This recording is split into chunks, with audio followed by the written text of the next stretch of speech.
Hey guys, एक प्राचीन भारतीय मंदिर से कुछ अजीब जानकारी सामने आई है। इस मेहराब को देखिए, क्या आपको कुछ अजीब लगता है? मेहराब के चारों ओर क्या अजीब चीजें खुदी हुई हैं? फूल और भी फूल और ढेर सारे फूल। और आप कह सकते हैं प्रवीण, यह एक मेहराब है, इसे फूलों से सजाया जाना ही चाहिए। इसमें इतना पागलपन क्या है? नहीं, ये फूल नहीं है, इनमें से हर एक लूनर स्टेशन है।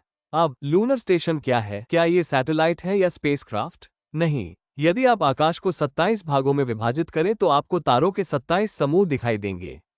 किसी भी सेक्टर में तारों के समूह को लूनर स्टेशन कहा जाता है, जिसे भारत में नक्षत्र के नाम से जाना जाता है। वैसे मैं यह अनुमान नहीं लगा रहा हूँ, मुझे जूम करके देखने दीजिए। क्या आप तमिल भाषा में उन अक्षरों को देख रहे हैं? इसमें अनुशयम लिखा है, जिसे अनुराधा भी कहते हैं। प्राचीन भारतीय खगोल विज्ञान के अनुसार यह 17वां लूनर स्टेशन है। मुझे इस पर जूम करके दिखा दें। इसमें मागम या मघा लिखा है। अगेन ये भी एक लूनर स्टेशन है। इसे आधुनिक खगोल विज्ञान में रेगुलस कहा जाता है। लेकिन अगर आप रेगुलस या मघा को अपनी नंगी आंखों से देखेंगे तो यह एक तारे जैसा दिखेगा। लेकिन यदि आप केवल एक टेलीस्कोप का उपयोग करते हैं तो ही आप समझ सकते हैं कि यह वास्तव में 4 तारों से बना है, रेगुलस ए, बी, सी और डी।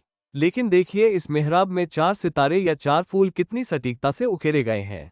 और इन 27 लूनर स्टेशनों में दिखाए गए कई तारों को आप अपनी नंगी आंखों से नहीं देख सकते और उन्हें देखने के लिए आपको एक टेलीस्कोप की आवश्यकता होगी। तो प्राचीन बिल्डर्स को टेलीस्कोप के उपयोग के बिना ये कैसे पता चला? अब यह मेहराब शुद्ध चांदी से बना है, इसलिए हम यह निश्चित रूप से नहीं बता सकते कि यह कितना पुराना है। लेकिन तिरुप्पीरुंतुरई के उसी मंदिर में पत्थर की नक्काशी है जो इस विवरण को भी दर्शाती है। और यह इस बात का प्रमाण है कि प्राचीन भारतीय खगोल विज्ञान बहुत उन्नत था।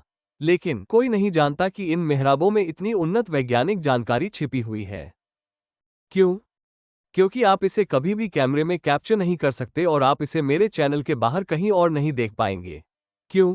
क्योंकि यह कोई साधारण मेहराब नहीं है, ये तिरुवासी है। अब तिरुवासी क्या है? तिरुवासी वो मेहराब है जो मंदिर के मुख्य कक्ष में मुख्य देवता के ऊपर लगाया जाता है। सभी मेहराब तिरुवासी नहीं है, यह एक पवित्र मेहराब है और किसी को भी हिंदू मंदिरों के मुख्य कक्षों के अंदर फिल्मांकन करने की अनुमति नहीं है। यहाँ तक कि बहुत बड़े हिंदू मंदिरों में भी केवल एक ही मुख्य कक्ष होगा और अंदर फोटो और वीडियो लेना फॉरबिडन है।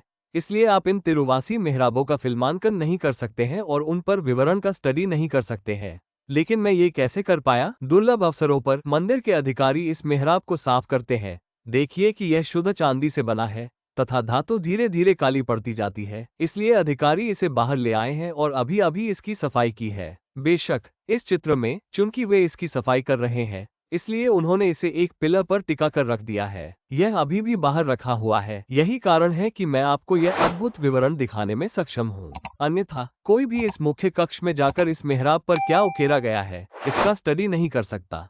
और अगर आप बाहर से देखें तो ये बहुत ही मनोरम लगता है। बीच में मुख्य देवता की मूर्ति है और उसके चारों ओर दीपक हैं जो एक दिव्य मेहराब का निर्माण कर रहे हैं। आप फूलों के ऊपर देख सकते हैं, वहाँ छोटे छोटे दीपदान हैं और वहाँ 27 दीप हैं। किसी ने दीपों की संख्या भी नहीं गिनी होगी क्योंकि किसी के पास इसके लिए समय नहीं है और किसी ने यह अनुमान भी नहीं लगाया होगा कि प्रत्येक दीप किसी लूनर स्टेशन या नक्षत्र का प्रतीक है। इसमें आप भी शामिल हैं क्योंकि आपने इसकी गिनती नहीं की। यहाँ 27 लैंप नहीं है, कुल 28 है। हाँ, यहाँ एक अतिरिक्त है, ये फिट नहीं बैठता है और ध्यान दें कि इस पर कोई सितारे या फूल नहीं है। और अब आप तुरंत ही अचंभित हो जाएंगे और सोचेंगे कि प्रवीण ने मुझे क्यों मिसलीड किया। क्या ये नक्षत्र नहीं है? नहीं, ये 27 नक्षत्र या लूनर स्टेशंस है, लेकिन एक 28वां नक्षत्र है जिसके बारे में आज के भारतीय खगोल विज्ञान और ज्योतिष में कोई बात नहीं करता है। प्राचीन काल में अभिजित नामक 28वें लूनर स्टेशन का प्रयोग किया जाता था, लेकिन आजकल इसका प्रयोग बहुत कम होता है या इसके बारे में जानकारी भी बहुत कम है। अभिजित वेगा का संस्कृत नाम है जो रात्रि आकाश में बहुत चमकीला तारा है और यह एकमात्र मेल लूनर मैंशन है। अन्य सभी नाम जैसे मघा और अनुराधा जो हमने पहले देखे, सभी स्त्री नक्षत्र है, लेकिन अभिजीत एकमात्र पुरुष नक्षत्र है। इसका कारण समझने के लिए आपको एडवांस एस्ट्रोनॉमी सीखना होगा। इसलिए याद रखें कि इस एक मेहराब में भी बहुत सारी छुपी हुई जानकारी है। आग की लपटों की संख्या मत गिनिए और यह समझने की कोशिश कीजिए कि ऐसा क्यों हो रहा है। याद रखिए कि सीक्रेट सिंबल्स हर जगह छिपे होते हैं। यदि एक मंदिर के एक मेहराब में इतनी उन्नत वैज्ञानिक जानकारी छिपी है, तो कल्पना कीजिए कि पूरे भारत में बने हजारों प्राचीन मंदिरों में कितना प्राचीन ज्ञान छिपा हुआ है। इसलिए अगली बार जब आप किसी प्राचीन मंदिर के मुख्य कक्ष में प्रवेश करें तो सिर्फ अपनी आंखें बंद करके देवता से प्रार्थना न करें। ये भी याद रखें कि अपनी आंखें खोलें और तिरुवासी पर ध्यान दें।